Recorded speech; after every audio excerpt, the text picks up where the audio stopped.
given to put you in some sort of coach and take you around and show you this is X, this is Y, this is Z, that's where you exit, that's where you enter, and so on. But hands-on training, where those spurs are, where the bags were going to come in, and so on, were totally missing. The reason for being missing, because especially the baggage itself, was still a building site. You cannot go in and start training people unless you have a hard hat on and all the rest of it. So very last a few weeks, it was the one which was available to showing them around to the people. Did any of you raise problems about training with the management? Yes, we did raise, obviously, big concern to say that our people are telling us they have not picked up what you're trying to tell. Not only just familiarizations with the building, but the IT system is also changed, which will have a different system for baggage reconciliations and so on. Then you have the IBM system introduced. People were not familiarized with that system. Who did you raise the concerns with? We raised with our senior management team, especially in British Airways. I can't speak for the airport authority. So that's the senior management team at British Airways. British Airways, yes. You raised it with, and when was that? Well, we raised it from, I would say, good over 6 months to even a year. And what was the response? Well, the response was, as far as the trade union side is concerned, I can assure you, I believe that they made a decision. They involved what we call them process engineers. The process engineers came in and they decided what type of processes needed to be done. And with that, they only want the union to implement that process, which is decided by somebody else, but not the people who really work in it. And they suggest, well, any suggestion we made, it was just as well either just paid a lip service or ignored or not implemented as such. And that is the fact. And I have the piece of paper in my hand, even as early as, say, January, the meeting with the senior management team, and we highlighted that our concerns, that how the baggage system will fail, what that is, everything else, and where the process has been introduced will not work, and so on. So we highlighted all these concerns, but the time was not there to change the whole plan.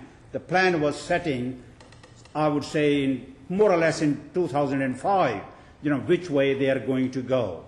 Now, Mr. Fay, you've referred specifically to problems about the baggage system.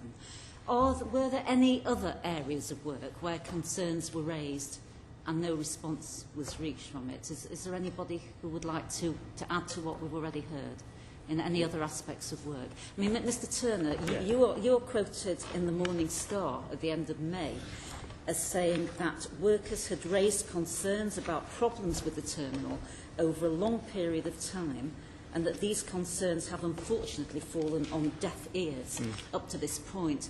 What were those concerns about, and who did you raise them with? Well, our members, our shop stewards locally, have been raising concerns both within BAA and BA for a considerable period of time in relation to the opening of T5.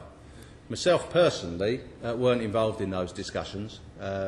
I was only appointed as the National Secretary for our Aviation Section in March, and so I wasn't around at the time of these deliberations. Hence, I brought a number of colleagues with me today who can give first-hand evidence in terms of what was going on at the time. But I am aware that a number of concerns were raised about the process engineering issues that BA were introducing at the time of the transfer to T5. They've been working in conjunction with BAA with a complete failure to consult with the trade unions, to be fair.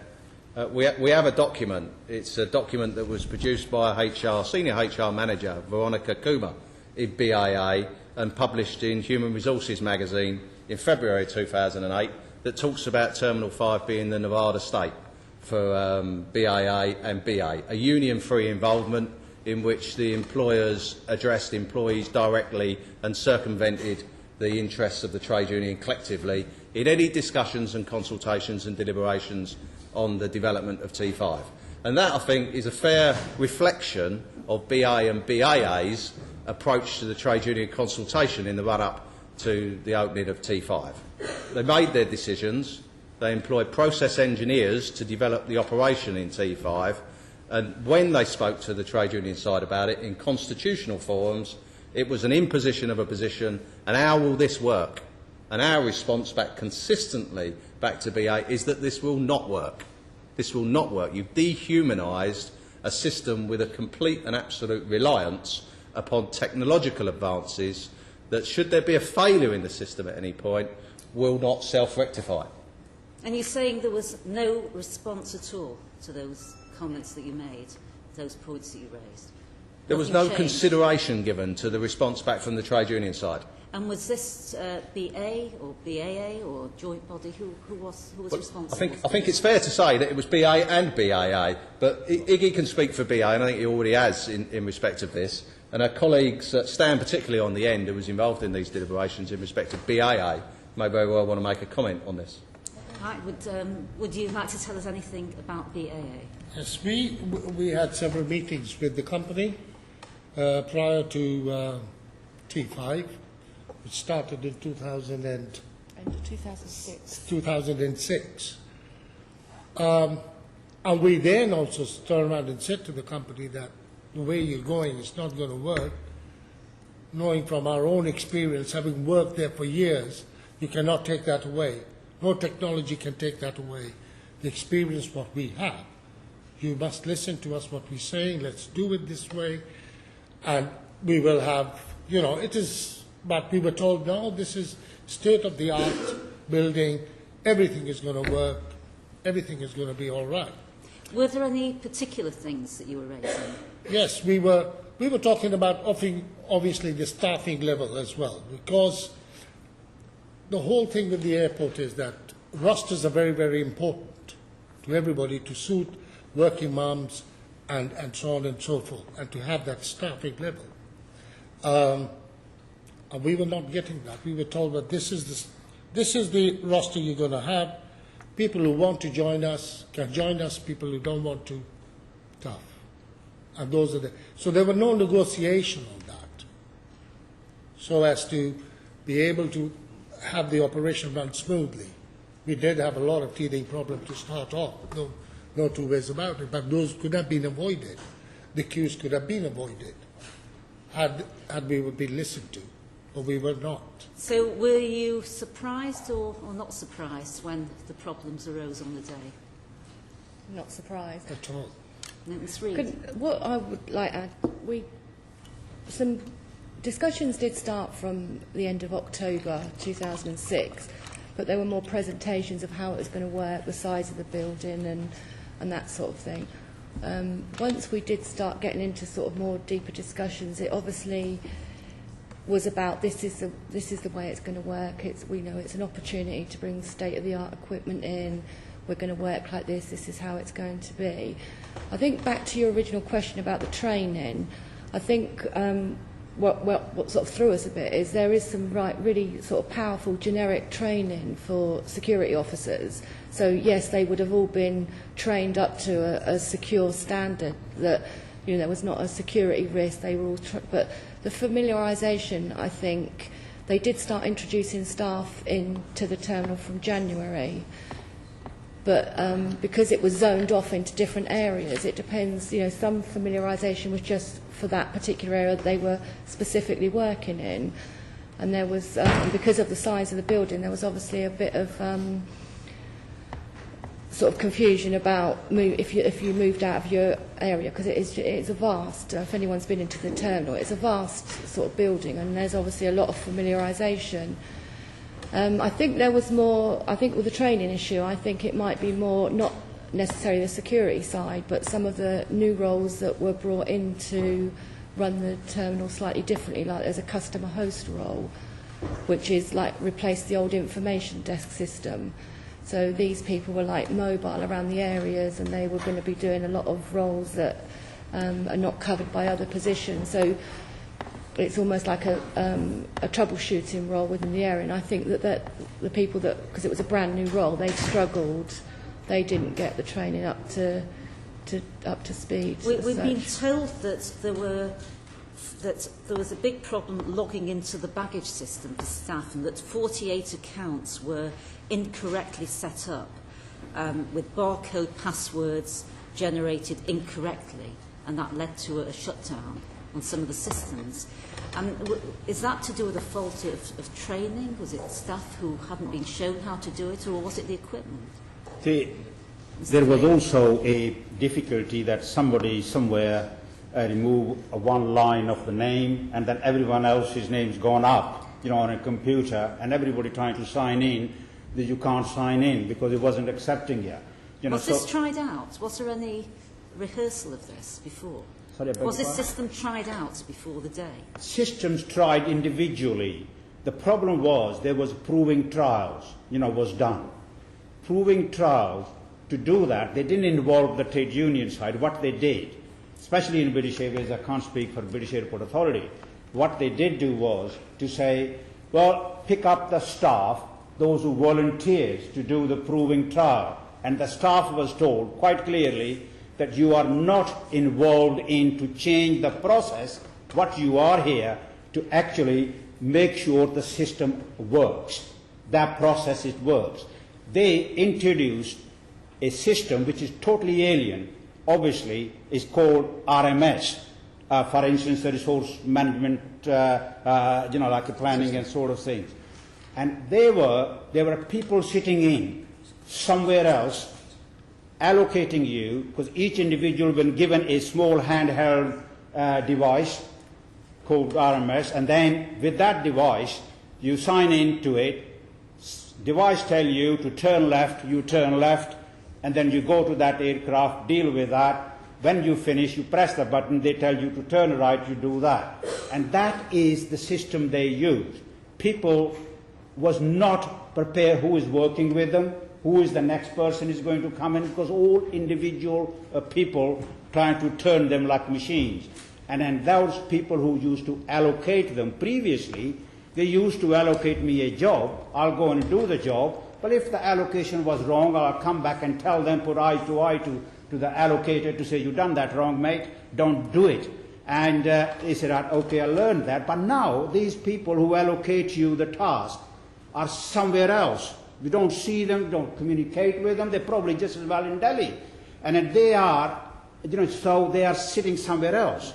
And that is another two-way feedback, is another problem.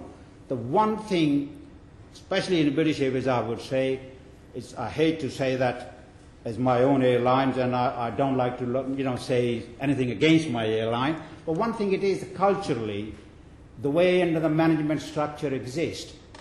How could I explain it? It's like you can't tell the emperor that you have no clothes.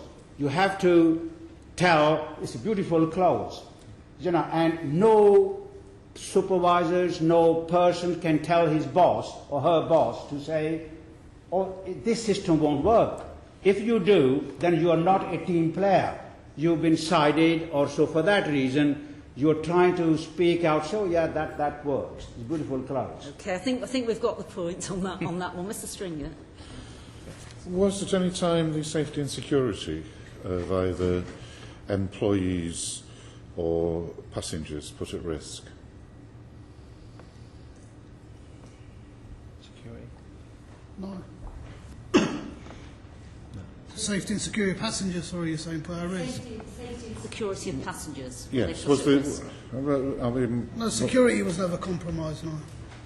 What about the safety of staff? I mean, equipment wasn't working, there was baggage all about, 2 escalators weren't working, some of the lifts weren't working. Were there any health and safety implications?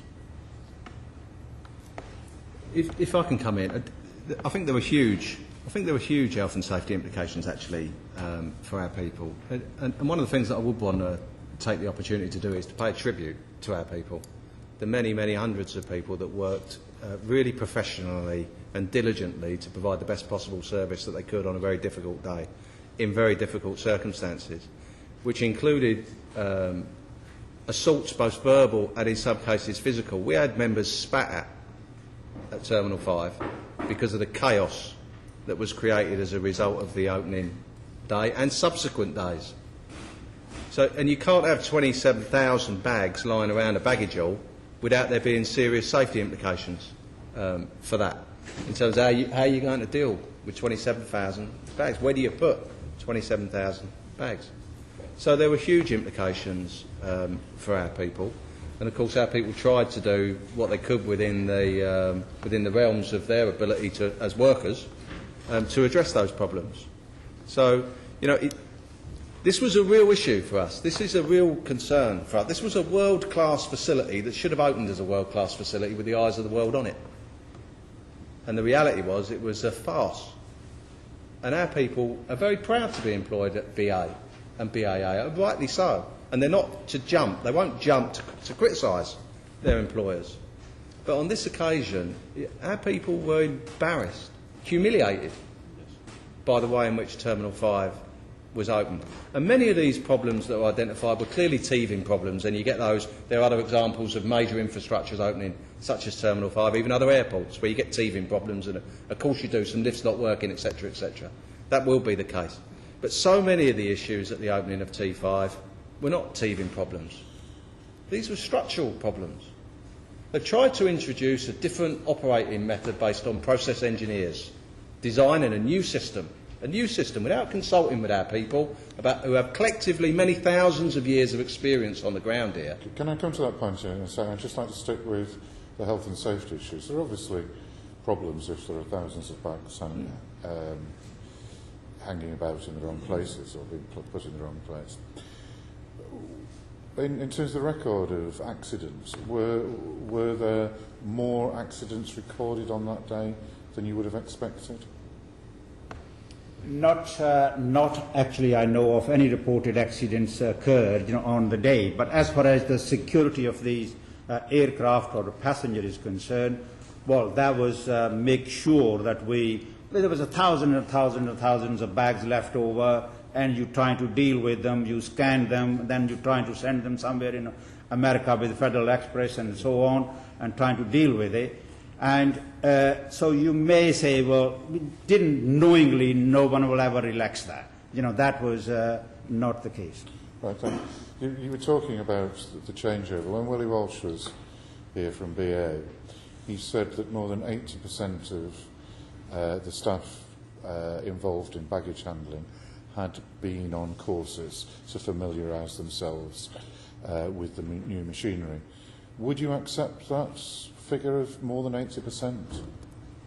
I would say that when we say 80%, they were only on the first day. I know that especially in British Airways there was about 15 people, 16 people never been there before. That was their first. And what would that be as a percentage of the number? Now that percentage-wise would be very, very low. That would be at least, I'd say, out of 700 to 15 or 20 people is not there. They were there, but they have been shown in a van or to take it around, as was previously described. 2 days familiarization in a van, or show you the slides and show you where your lockers are and so on. But to doing the hands-on work, that training was missing. So that was not done. So that was very new. Just on that, would it have been possible to do it though before the airport opened? I did have a concern to say there was a building site so far, right? And there was some hindrance to that as well. But I think if we do try to explain, or give it some time, even now, for instance, we have a second switch. For that one, I'm sure the British Airways has learned, and previously it was 3 days familiarization, now we got 7 days familiarization. So they learn from that, and now 3 days familiarizing and 4 days hands-on training before they move in. Well, so can I just ask one? Yes. Well, two last questions, if I may. One is, was there any difference in wage rates and income from people moving into T5? Was there a financial incentive or disincentive for the people moving there to move into T5? There was no wage difference, whatsoever. Right. It's the same rates of pay for everyone. But if you say, was it enough overtime over there and so on, I think there was plenty of that. So that wasn't a problem. And the final question, if I may. Pleased to see you here today. You said that it was more important getting things right than coming to our evidence session on the 7th of May. Was there any pressure from management at all not to appear before the committee at the start of in May? No. Well, firstly, can I say that I wasn't available to attend the committee on 7th of May? I think you're fine. I mean, you collectively, really. Absolutely, yeah. I mean, I wasn't. Yes, I wasn't actually available to attend. I sent my apologies, but I did make some points about the necessity to put things right, and I think they stand. But no, there hasn't been any pressure put on our people in respect of attending, either from BA or BA. You've said to us that the training wasn't adequate, or at least your opinions on what was going wrong wasn't taken on board by the management. Do you think the reason for this was that no matter what happened, that Terminal 5 was going to open on the prescribed date, and that wasn't going to change even if there was problems? And the second part to that is, in the test runs that you said earlier where volunteers went in, it was reported at that stage that they identified the very same problems which occurred when Terminal 5 eventually opened, and therefore, is that correct? And if it is correct, no notice was taken of what they said. Is that what you're saying? I think there's lots of things. It was a time difficulty as well. 2005, they put up this allocation system in, probably spent millions of pounds on it. No way they were going to change that. So it doesn't matter, whatever we suggest, whatever we do, that system is in, that system has to be used. So for that reason, to make a change, even in the last, say, 4 months or 3 months, it was no way that any other electronic systems will come in. So they'll have to make do whatever the system there was. Even if we're trying to tell them that a system don't work, it needs extra resources to start with. It's an expensive. You turn the human being into zombie with these type of things. But it was too late. So it can't be changed, at that stage, because they made a decision much, much earlier and spent a lot of money in, and that system will go. Fine, that wasn't actually the question I was asking. The question I was trying to get across was it pointed out to the management that there were major problems in the trial period, which then occurred when Terminal 5 went on to open? Right. We did this RMS system, allocation system, they did try in other terminals first. Right. They did try. And the concern was that any time there is a problem, they used to stop it. They say, now, go back to normal, don't use it. So it didn't really work in those terminals either. So we did tell them that, right, and it was taken no notice of because it's designed that way, that terminal to operate. Thank you. Mr. Wiltshire. Chairman, can I start by apologising for being a few moments late, and can I also put on the record what I always put on the record on these occasions, that I don't know whether it's a proper declarable interest, but I do represent parts of Heathrow Airport, and a lot of the members of the unions are my constituents. And if I could start by echoing what Mr. Turner said, that irrespective of what went wrong, my constituents and his members individually are proud of the job they do, and individually wanted to do their best. And when my constituents are spat at, I deplore it just as much as the union do.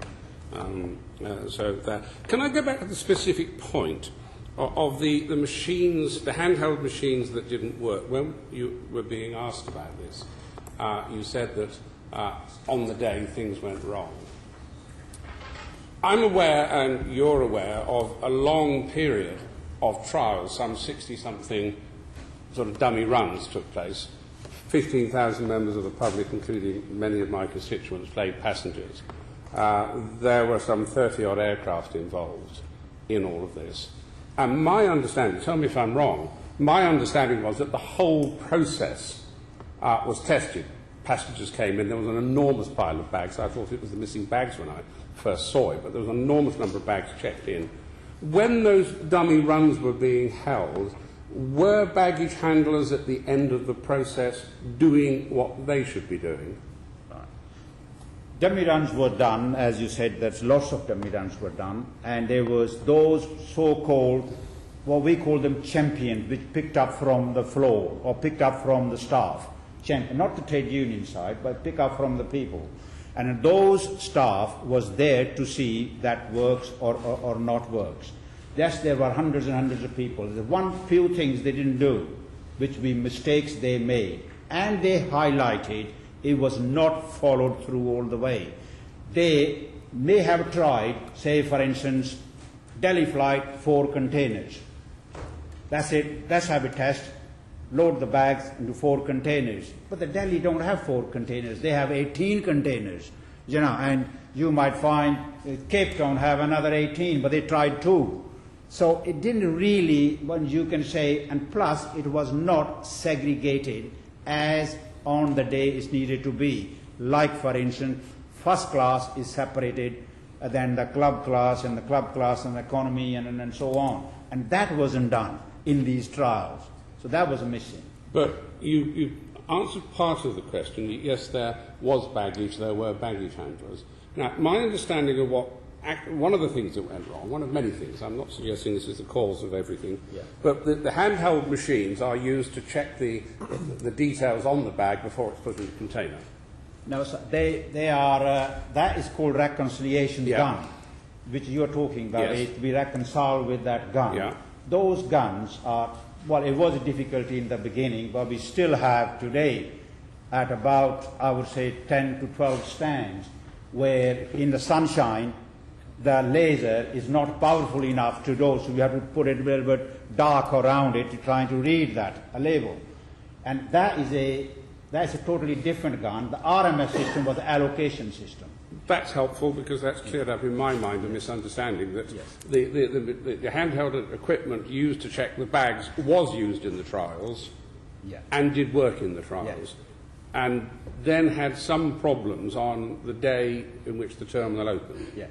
That was, which we said, there are two totally different things. One is each individual, especially the loaders, the logistic drivers and so on, been given each individual that handheld. Not that gun, that's only the baggage people use it. But the drivers, which goes from one place to the others, or load or offload planes and everything else, they got those handheld little computers, which give them that job. Can I then move on to that? We cleared up one query that I had. The little machines that gave people instructions were at any time during the trials, the proving activities, were they in evidence and used by somebody? It doesn't matter who, but were they there being used in the trials? Yes, they was used. And were any problems encountered during the trials? There was problem. It was highlighted, those problems. It didn't really correct itself whatsoever. Was the problem you found during the trials as bad, worse, or not as bad as what happened on the opening day? I think it was exactly more or less is the same, but the problem was being a new area, people did not know exactly where they're supposed to be directed to by the system. So if you are really looking for one particular spur or an island, you don't know where that exists, you're asking 10 people before you can even go there. You know, where previously in other terminals when we done this trial, that you knew exactly what you were doing, and for that reason, we still have those problems even in those terminals with that. Well, certainly one of you, I wouldn't be certain it was you, said that during the day in question, these machines didn't work, and one problem led to another with the machines, if I understood you correctly. Was that a problem that had happened before, or was it unique to the day it opened? This was, one is the sortation system, which is the baggage automatic sorting system, call them BRS or whatever. And that system was not reading it properly on the day, and it was sending the bags to the wrong destinations or wrong areas. Had that been tested out before? It was tested individually by the A flight to say, this island, all the bags are coming in, rather than opening up the whole of that system. That wasn't done. But the machines that told you where to go, was their performance on opening day worse than the experience during the trials? David, I just don't want to confuse you. There's 2 or 3 things in there. There's 3 items. One is that is my allocation system which is handheld little computer. That is totally separate. They tells me where to go, what to do. The other ones are a gun which a baggage handler have, which is reconcile the bags with the passenger to say passenger is on and you can load that bag, or passenger is not on, you don't load the bag. That is that gun which was causing some difficulty even on the day and even before. And then the third thing it is where the sortation system, which is the baggage vendor lender system, been introduced in baggage, and that system sort the bags and send the bag to the right place. And that system was also not reading it properly, though the trial was done on the day, previously as well. Yeah. Mr. Wilshire, do you... Yes, could I just ask one more question? It's a general question, and I have to preface it by saying, please do not assume that I'm guessing it's an answer, because I think somebody has to confront the rumours and accept the fact that there, how can I put it gently, there have been ongoing difficulties between the trade unions and management at Heathrow. Now, that's a fact, and I don't wish to take sides in it. There were rumours running around the airport, and I never believe rumours, of the opening of T5 being a further extension of the difficulties. I just need to ask this question so we have it on the record. Were any of the problems that occurred on opening day anything to do with union management difficulties, problems? I can assure you... please don't think I think it. I just want to ask it so we have it on the record. One thing I can assure you, that was not the case. It is, we want to 100%, all the members wanted to make sure that it works, because it's an honour, it's a new building, we had a pride, and we wanted to make sure that it works. No way, in any way whatsoever, that anybody will say, oh, I'm not going to let that work, or we have a go slow, or anything of that nature. Everybody, 120%, they wanted to make that work on the day. Thank you. So, can I just say, I can just say, I hope they don't get too many of their members to write me nasty letters as a result of me asking that question. Definitely reiterate that from the BAA side. Mr. Martin. I'm interested. I've listened very carefully. Now, I presume that in the other terminals there was a traditional method of working that had probably been unchanged for many years. There had been some developments. And then you saw Terminal 5 being built. And it's just been mentioned that there was a pride in there. But was there not also an apprehension of the change? And how did the management motivate you to take pride in this building and get involved in this building? Did that happen, or were you just told what you're going to do? I think when you say that you wanted to, the staff is how will be motivated, it's a shame really that, and I have to tell the truth, to say, if you ask the staff, would you remain in Terminal 4 or in Terminal 1 rather than Terminal 5, I would say, well, majority think now we'd rather be in T4 or in T1 rather than in Terminal 5. But that's now. What was it like before it opened? Before, there was enthusiasm to say there is going to be a new terminals and everything else. The way they want them to work when they learn, the way the process is going to be, to work at, and there was not that enthusiastic to say just go there.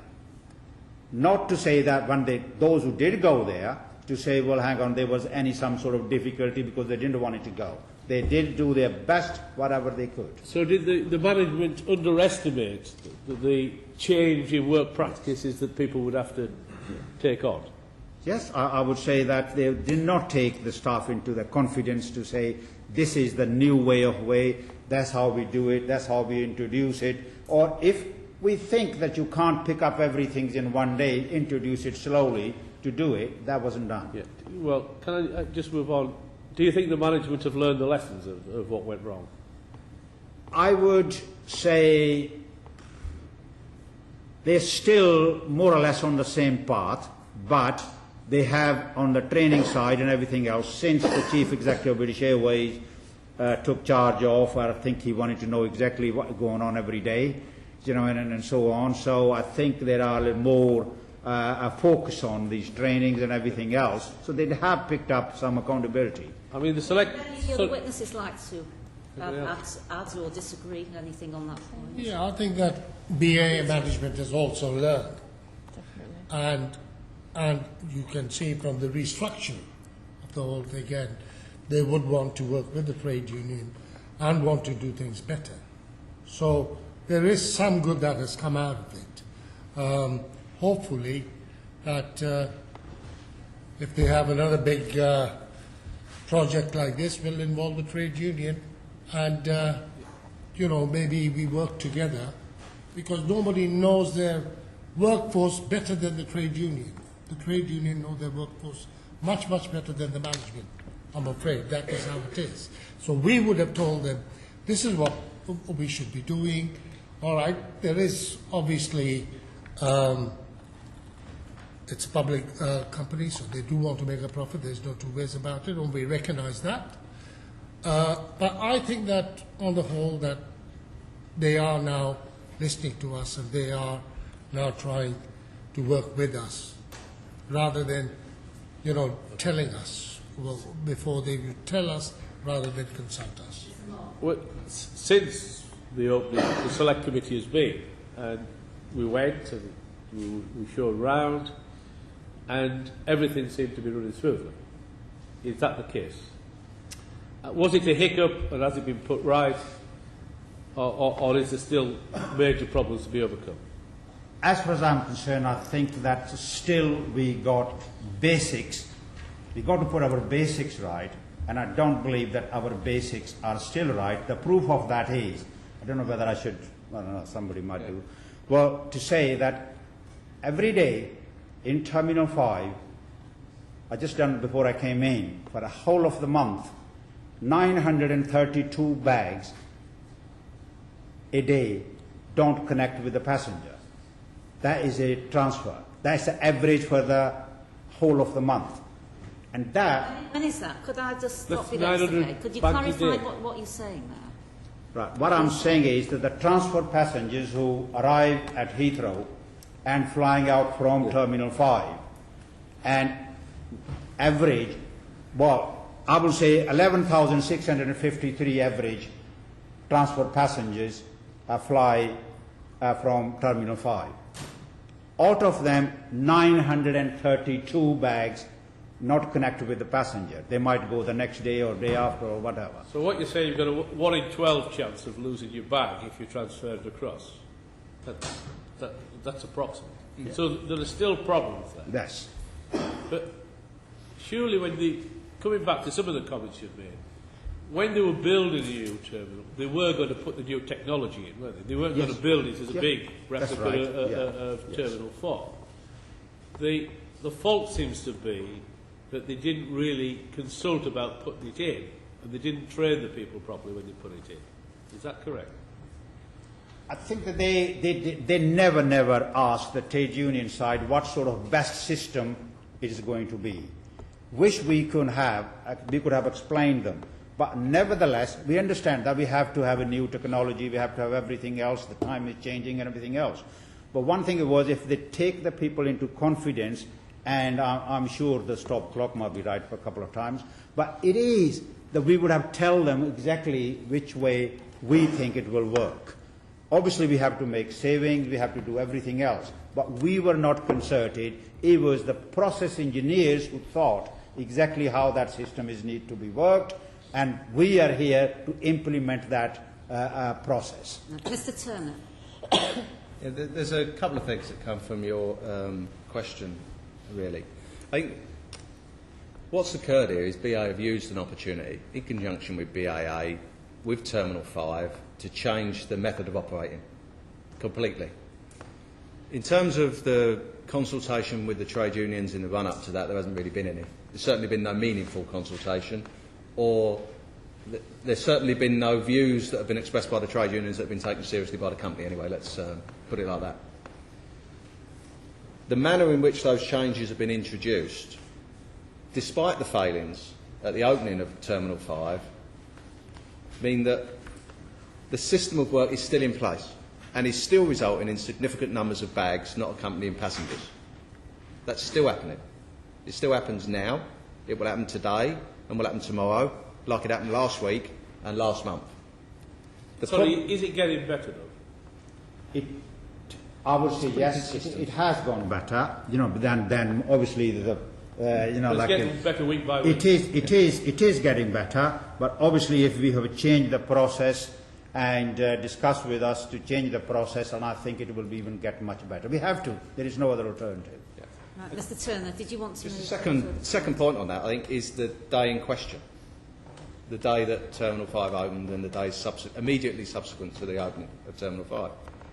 Because irrespective of all of those teething problems that we experienced and the RDS systems and all the difficulties that we had, genuine difficulties that we continue to have with RDS and that manner of work, we would have still managed, I genuinely believe we would have still managed the opening of Terminal 5 had it not been for the software problems on the system itself.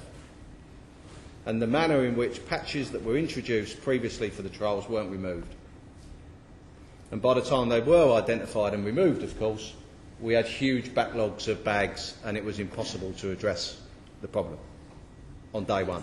Where you're identifying the key problem. Yeah, while the trials were going on, software patches were introduced to prevent bags being transferred to other terminals and to prevent the transfer of sensitive information to other sources.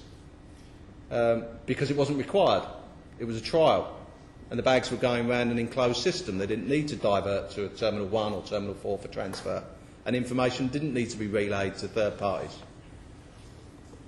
With the opening of Terminal 5, of course, all of those patches needed to have been removed. Because now bags did need to be transferred. Are you saying then that in the trials in relation to the software, the trials didn't actually reflect the real life situation? No, and they couldn't. They couldn't because it was an enclosed. They were running bags around a system, and they were testing the system itself, the validity of the system itself. So that there was no necessity to transfer bags from that system to Terminal 1. There was no passenger. It was a trial. It was a pure trial. So patches were put onto the system to prevent the electronics in the software in the system from transferring the bag. But to take them off. And they forgot to take them off. Well, whether they forgot to take them on off is a different question, because BA, I'm assured that BA were assured that they were removed. Okay, I want to move on now to another point. Mr. Leach. I think most of the questions I was going to raise have already been asked or answered without a question. But have you, since the opening, have you actually made any formal written representation to either BA or BAA about recommendations that you would like to make about, one, about changes that could improve the system, and two, about things that need to be done differently in future openings of terminals? Well, as a union, we certainly have. We've been making representations to BA at various levels. We had a scheduled meeting with Willie Walsh as the CEO himself. Unfortunately, he couldn't make the meeting, and the meeting never took place. But the shop stewards have had consistent meetings with their level of management, the appropriate level of management for them, and those concerns have been relayed back in again. Certain changes have been made in terms of the structure of BA, and certain individuals that were in post in the run-up to the opening of T5 are no longer in post, and that's not just at director level. BA does have a managerial style, and I think Iggy expressed it earlier, where if you surround yourself with yes people, you don't get many no answers. And that pretty much sums up BA's managerial style. There's fiefdoms. There's fiefdoms. Has there been any change in that on the new arrangement? No noticeable change from our point of view. But what sort of responses have you got to those recommendations? If I may, then I have told British Airways, not myself, the committee, the shop stewards committees and everything else, we said that this is the best way to operate. Company accept that. They have accepted to say, think they need changing. But what the company is saying, we are not going to make any major change now till the second switch 2, switch 2.3 and all the rest of it takes place. Then we will consider making the change, if that is possible. So, do you think that BA and BAA have learnt the lessons? Within BAA, I think moving forward, BAA moving forward from March the 27th, I think there has been learning from the management side. We now have an opportunity to get involved within decision making within T5 to assist the management team moving forward. Under the new restructure, I think it's a lot better now because there's more accountability and more responsibility placed on individuals at certain levels, which I feel then they take ownership. From the trade union perspective for BAA, I do feel we're moving far more progressively forward now than we were before. So, do you think that in future the unions will play a greater role in the decision-making process? I hope so. I think the trade unions have always played a positive and constructive role. I know the comments that were made earlier. I wasn't suggesting that they haven't, but I think you were suggesting at the beginning that perhaps the management haven't really taken notice of those the input that you wanted to give. Yeah. Do you think that this process will allow for a change of heart from BA and BAA? I think there are two different entities here. BAA, I see real positive change, to be fair, with BAA. I see a new relationship rebuilding with BAA in terms of its relationship with the trade union side, both locally and nationally. And I'd just refer you back to the comments that were made earlier in terms of the article that was released by a BAA senior HR manager about the trade union free Terminal 5. That was their position in the run-up to the opening of Terminal 5. The changes that have been made in the managerial structure at BAA will facilitate a much better working relationship with the trade unions forward going. BA is a different animal. I think BA is BA, will always be BA. We'll continue to represent the interests of our members in BA, and whether that brings us into conflict with BA as a management team is a different story, of course. But BA have a style about them. They're led with a particular style. They're managed with a style. And I don't see any significant changes to that style. Ms Reid, did you want to? I was just going to sort of reiterate what Steve just said. I mean, I think up until a couple of years ago, the trade unions and the BAA management had a really, really good, strong relationship. I think we've just spent a couple of years in the wilderness with a bit of a change in the system. But over the last few months, it really seems reverting back to the strong relationship that we used to have previously with the change in the system. It's definitely moving forward, much more positive. Thank you. Mr Hollobourne. Yeah, I think passengers will be surprised and disappointed to learn that there's still a 1 in 12 chance of them losing their bag if they transfer at Terminal 5. How does that 1 in 12 ratio compare to the previous loss rate for transfer passengers? It was, say, today is about 80 bags per thousand. It was about 120 bags per thousand, even some day 200 bags per thousand. That's it, transfer bags only. The direct bags, those who are checked in at Heathrow or checked in Terminal 5 and going out, and their performance is, I think now, is about much better, and it is compared to is about 8.3 bags per thousand passenger. And those previous figures that you're quoting, are they from Terminal 5 when it started or from the previous terminal? No, Terminal 5. Right. What would be the comparative rates with the previous terminal, before Terminal 5? It is about 60 to 65 bags to 70 bags per thousand. Okay, so it's not far off, but it's still higher than it used to be. Yeah. And could you tell the committee, because I still remain unclear as to what the basic reason is for 1 in 12 people losing their bags at Terminal 5? At this present time, the way I feel that there are lots of transfer bags are landing in Terminal 4 even today, and then there has to be manually transferred to Terminal 5 or from Terminal 5 going back to Terminal 4, because there is no mechanical system, automatic systems to move the bags. It has to be loaded in vans or something and brought it back. As the more flights move over to Terminal 5, and then less transfer bags has to go from various places, it will improve. Obviously, it will improve, from it. We've spoken a lot about the baggage system, transfer bags and so on, but there were other issues highlighted by the media at the time of the Terminal 5 launch, which included difficulties with accessing car parks, the delays in staff security searches and the lifts.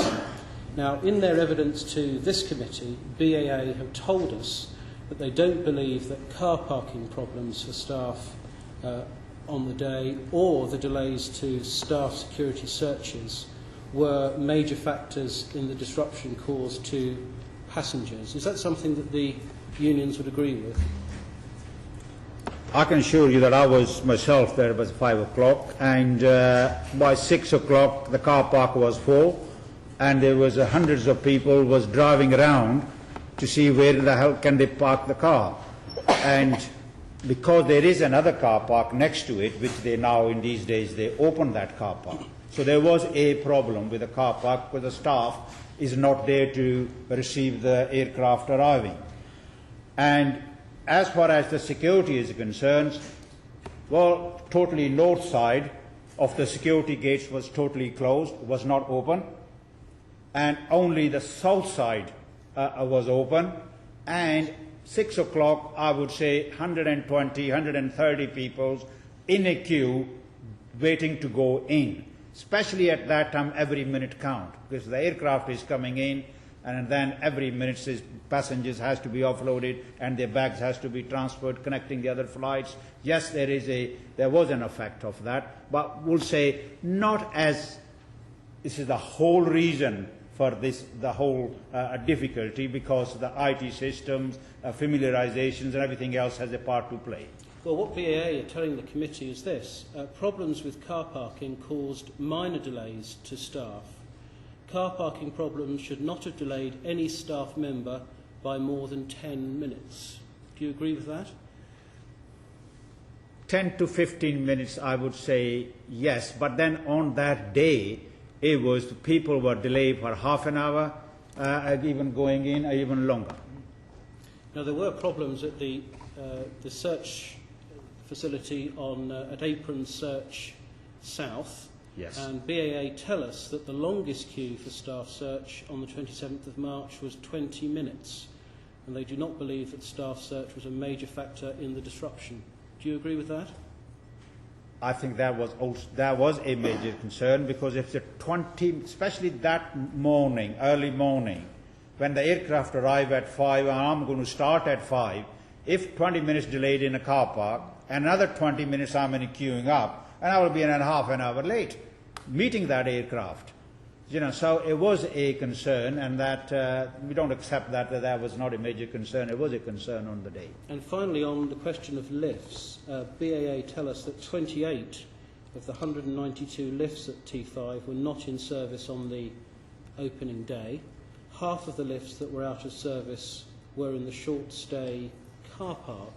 And the reason that they give us for this is that the lifts were not being completed on time, primarily down to the difficulty of finding sufficient lift engineers due to the current high demand in the construction industry. Is that an explanation which the unions accept? Would like to answer on that one? Would anyone feel... I attended the AOC meeting myself, and they did tell us that these are the difficulty. They can't get the engineers, can't get the parts, and previously those lifts were used by the builders. It was not fit for ordinary passengers to use, so they have to close it down and everything else. And that was not a type of which we noticed as a major concern. Obviously there was a stairs and everything else they could have been used. So it wasn't a major concern, as such, as far as the lifts are concerned. Some lifts are still not working today. Mr. Wilshire. On the question of the delays in the car park and the delays in security, isn't one of the realities of that is that a very large number of management and union members who were not on duty were interested to see what happened, and a far greater number of people, mainly spectators, turned up than were anticipated. That's what I understood to be mainly the problem. It doesn't excuse the delays, but that seems to be what happened. Can I go back to my friend Mr. Hollowburn drew the conclusion that things were worse in T5 with missing bags now. The figures that I thought I heard suggested the opposite. Can I just clear my mind by asking, going back again, the situation, the lost bags as you checked them in, originally at T5, were how many per thousand? T5? Yeah. Today, average for the whole of the month is 8.3 bags per 1,000 passenger. And at the beginning of T5? It was about 18 to 20. 18 to 20. And in the other terminals before T5? It is achieving about 6 bags per 1,000. What was it before? Before, in other terminals, Yeah. before it is about 5 to 6 bags per 1,000. Yeah, and that included T4? Yeah. Fine, you've cleared my mind. Thanks for that. Right, thank you very much. Thank you for coming and answering our questions. It's been very helpful indeed to our inquiry. Thank you. Yes, thank you.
Good afternoon, gentlemen. Would you like